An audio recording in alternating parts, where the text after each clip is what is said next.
quatrième sous-paragraphe qui concerne l'aspect énergétique. Donc, dans ce sous-paragraphe, on va calculer et déterminer le vecteur de Poynting, la puissance rayonnée, la densité volumique de l'énergie, et on va en déduire de ces résultats la vitesse de l'énergie. Donc on commence par le vecteur de Poynting. Pi E vide vectoriel B vide sur mu0. Donc c'est 1 sur mu0. Donc E vide c'est 0, UY0, vectoriel BX 0, BZ. Donc c'est égal à 1 sur mu0. Donc c'est UYBZ. Donc ça c'est 0. Et enfin, donc on va trouver moins UYBX. Voilà. Donc on peut calculer la valeur moyenne donc, de pi. Ce qui nous intéresse, c'est la valeur moyenne. Donc la moyenne de pi c'est égal à la moyenne de ça. Et si on revient aux expressions de EY et l'expression de BX, on va trouver que cette moyenne est égale à 0, car on sait très bien que la moyenne de sinus fois cos est nulle. Donc la moyenne de sinus oméga t moins kgx fois cosinus oméga t moins kgx égale à 0. Donc la moyenne de pi c'est égal à, donc ça c'est 2, donc ça fait 4 E0i au carré sur mu0 c fois donc l'expression de PY fois donc sinus alpha, sinus carré, donc sinus alpha, sinus carré de npi sur a z fois n demi de la moyenne, c'est la moyenne donc, de cos carré, suivant ux. Remarque, on voit très bien que la moyenne de pi suivant x est non nulle, alors que la moyenne de pi suivant z est nulle. Ce résultat est prévisible, parce que l'onde elle est progressive suivant x, et elle est stationnaire suivant z. Stationnaire suivant z, c'est-à-dire que l'énergie ne se propage pas suivant z. Donc c'est normal de trouver que la moyenne de pi suivant z, elle est nulle, parce que pi c'est le vecteur qui transporte l'énergie. On écrit cette remarque.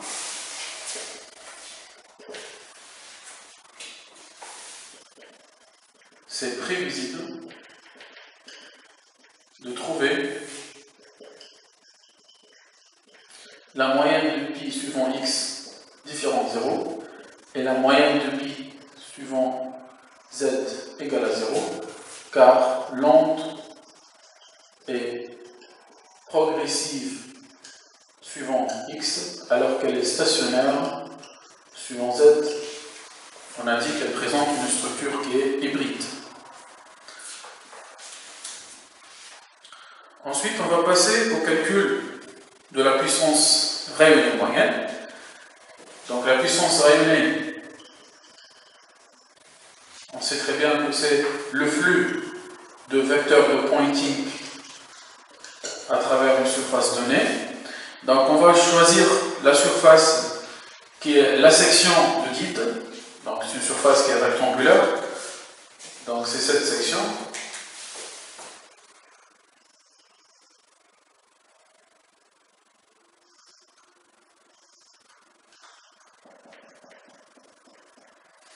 Donc on va appeler cette section sigma. Donc elle présente une longueur suivant y. Par exemple, on va noter ça L, la longueur suivant y. Et elle présente une longueur suivant Z qui est égale à A. Voilà. Et on a besoin de la puissance rayonnée moyenne. Donc on va ajouter ici MOY pour dire moyenne. Et la moyenne de pi. L'intégrale sur sigma, la section rectangulaire. Donc c'est égal à, donc ici on a une constante qui est égale à 2E0i au carré sur mu 0c fois sinus alpha. Donc on voit que le sinus carré est dépend de z, alors que ds de la section c'est égal à dz dy suivant ux. Donc on a une intégrale sur dz, une intégrale sur y, donc c'est égal à l'intégrale de sin carré npi sur a z dz, l'intégrale sur y entre 0 et l. Donc tout ça, donc ça c'est égal à l, ça c'est égal, cette intégrale donc c'est égal à a sur 2. Donc on va trouver 2E0i au carré sur mu 0 fois a fois l. Donc le 2 il est simplifié sur c sur sinus alpha. Or on a déjà trouvé que c sur sinus alpha c'est la vitesse de face. Donc ça c'est la vitesse de face. Donc on a vu ça dans le sous-paragraphe qui concerne la vitesse de phase et la vitesse de groupe. Donc ça c'est la puissance réelle et moyenne. Ensuite, on va calculer la densité volumique de l'énergie, moyenne aussi.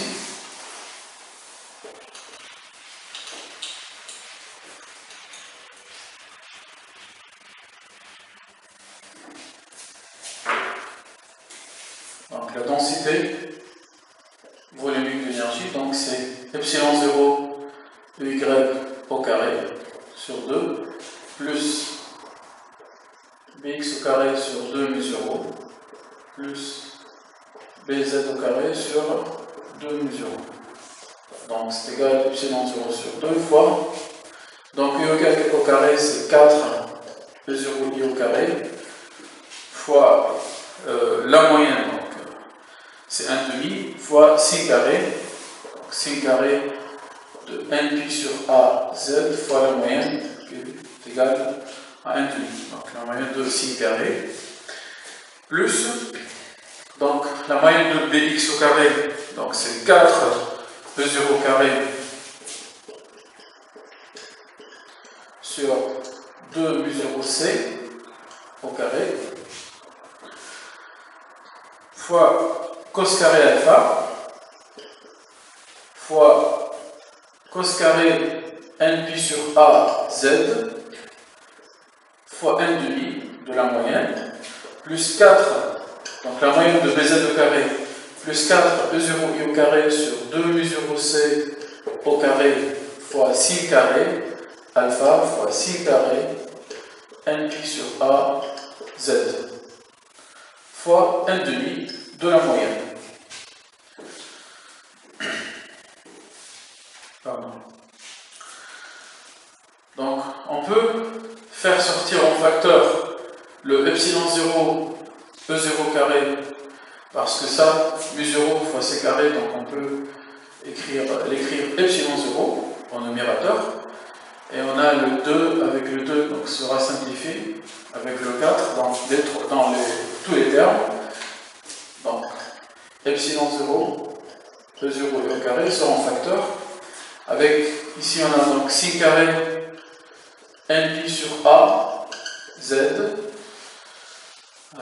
Voilà, donc on a ici cos carré fois cos carré. Donc on peut remplacer ce cos carré par 1 moins sin carré alpha fois cos carré npi sur a z plus sin carré alpha fois sin carré de npi sur a z.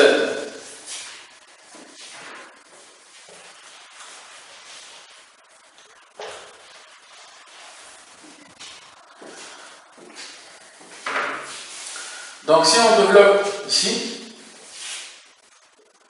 fois cos carré, donc on a le cos carré fois 1, plus le sin carré, ça donne 1. Voilà. Et le sin carré ici peut être fait sortir, donc peut être en facteur avec le cos carré et le sin carré. Donc c'est epsilon 0 P0 i au carré fois 1. Donc je dis que 1 c'est la somme de sin carré plus cos carré. Moins sin carré alpha en facteur avec cos carré n pi sur a z moins sin carré n pi sur a z.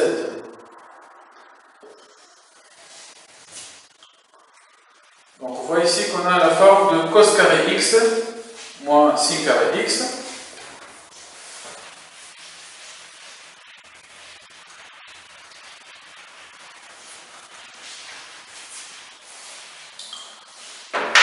Donc on utilise la relation trigonométrique cos carré x moins sin carré x qui est égal à cosinus 2x. Donc on trouve epsilon 0 P0 i au carré fois 1 moins sin carré alpha fois cosinus 2n pi sur a z. Voilà, donc ça c'est la moyenne de la densité volumique de l'énergie électromagnétique. Donc on va essayer maintenant de déduire la vitesse de l'énergie à partir de ce qu'on a trouvé. Donc pour cela, on va calculer l'énergie qui va traverser pendant dt la section sigma de deux manières différentes. Ensuite, on va faire l'égalité et en déduire la vitesse de l'énergie. Donc dw, donc soit dw, l'énergie moyenne traversant sigma, traversant la section sigma pendant dt.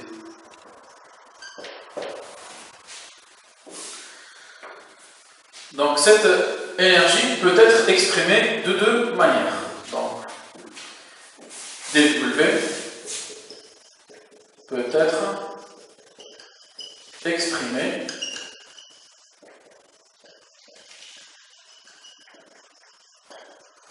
de deux manières. Première manière. C'est quoi dw? dw, c'est une énergie qui est contenue dans un volume fictif. C'est quoi ce volume? Ce volume est constitué par, donc c'est un parallélépipède ce volume, qui est de base sigma, il est de base sigma, et de hauteur VE dt.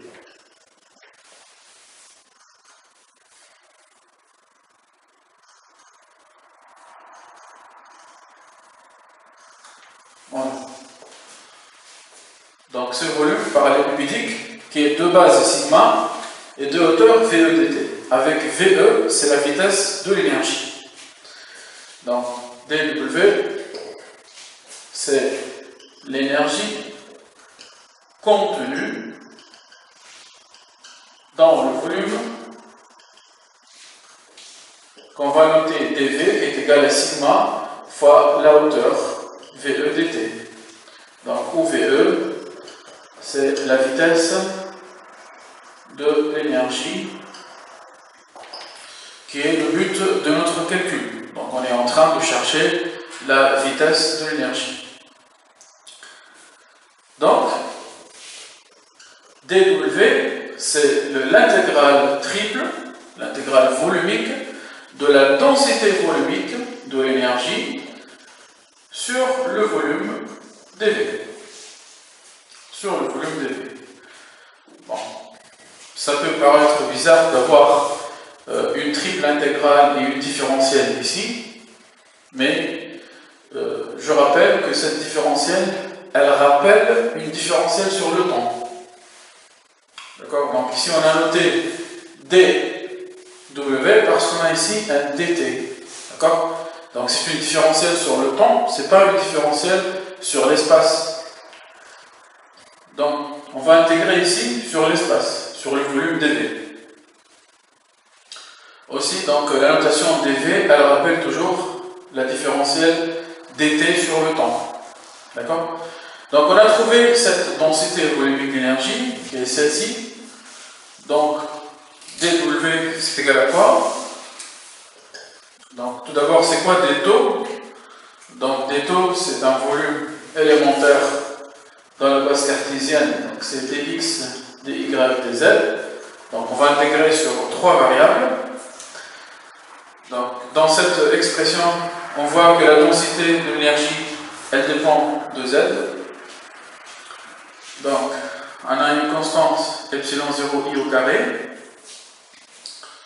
Donc, il vaut mieux la réécrire ici.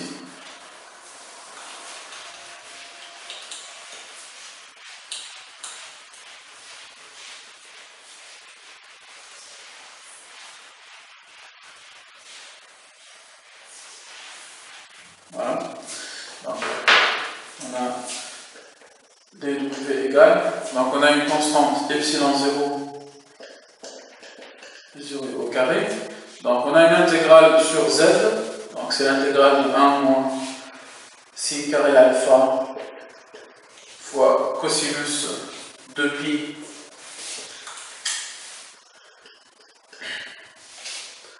de npi sur a z dz fois une intégrale sur y et une intégrale sur z. Donc l'intégrale sur y, elle va donner la longueur L. L'intégrale sur dz, elle va donner la longueur, l'intégrale sur x ici, donc sur la direction de propagation. Donc l'intégrale sur x, elle va donner VE dt sur la direction x. Donc on est en train d'intégrer sur ce volume. Et l'intégrale ici, pour z, donc z, elle varie entre 0 et a. Donc l'intégrale entre 0 et a de cos 2nπ sur az, ça donne 0. Donc il reste uniquement l'intégrale de 1. L'intégrale de 1 entre 0 et a, donc ça va donner a. Donc finalement, l'énergie, c'est égal à epsilon 0, E0 carré fois AL VE dt. Voilà, donc ça c'est la première manière pour calculer l'énergie dW. La deuxième manière, donc on va utiliser la puissance rayonnée. Donc on sait très bien qu'une puissance, c'est la dérivée de l'énergie par rapport au temps. Donc l'énergie, c'est égal donc, à la puissance rayonnée moyenne fois dt.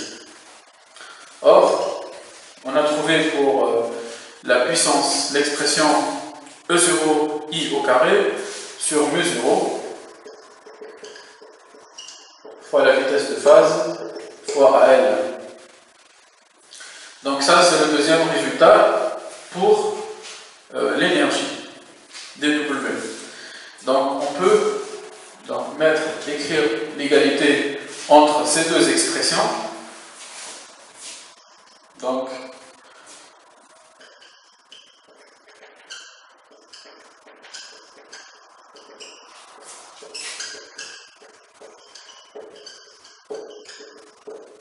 dt, donc ici j'ai oublié le dt, voilà.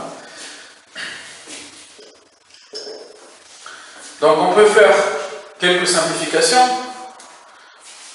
Le AL, le dt aussi, le E0i au carré. Donc qu'est-ce qu'on trouve pour la vitesse de l'énergie?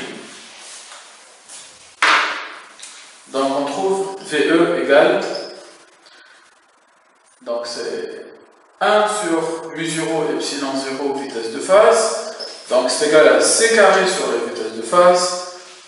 Or, on a montré que c carré sur la vitesse de phase, c'est la vitesse de groupe. Donc on démontre ici un résultat qui est déjà connu. Déjà on dit toujours que la vitesse de groupe, elle représente la vitesse de l'énergie. Voilà, donc ça c'est une démonstration de ce résultat. Je finis donc ce sous-paragraphe par une remarque.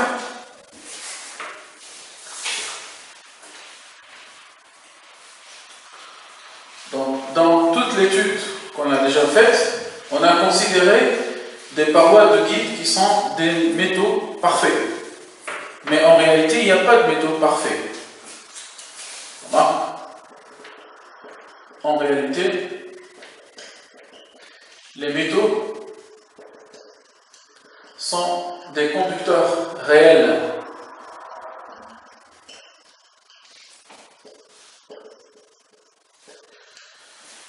Donc, puisqu'ils sont des conducteurs réels, donc il y aura toujours une pénétration d'une partie de l'énergie de l'onde guidée. Donc il y a une pénétration d'une partie de l'énergie. Donc cette pénétration, qu'est-ce qu'elle va donner? Elle va donner une dissipation. Pourquoi dissipation? Parce qu'il y a l'effet Joule. Donc dissipation par effet Joule. Donc l'énergie de l'onde, une partie de l'énergie de l'onde, va se transformer en chaleur dans les parois du guide. Donc ceci va entraîner l'atténuation de l'onde guidée. Donc, onde guidée atténuée. Voilà. Donc ça c'est la conséquence des parois qui sont des conducteurs métalliques réels.